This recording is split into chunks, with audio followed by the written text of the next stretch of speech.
अंतिम संस्कार हो जाएगा। कभी साहू समाज को बात करते देखे, शान से बात कर रहे, निवेदन कर रहे हैं, इसके बाद मतलब भेजवा रहे क्या तमाशा है? जिले में दंगा होगा फिर हिंदुस्तान में साहू समाज नहीं है। इन लोगों को लाठी चलाना होगा, लाठी चलाएगा, गोली चलाना होगा, गोली चलाएगा, कोई दिक्कत नहीं। अब मैं आगे बढ़ता हूँ। मैंने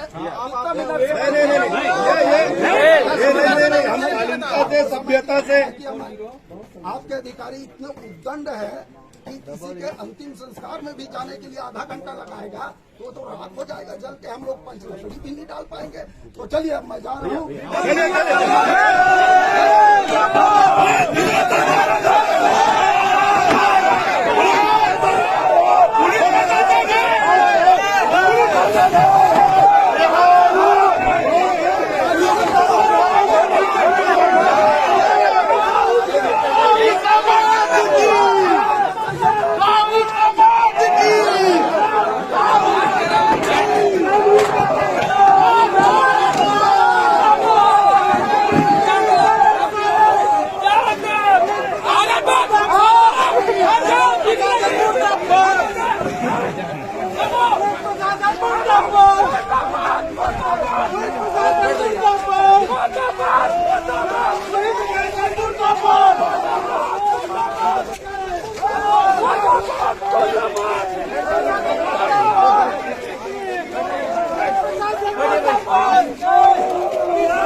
पानी भरे तो शरीर में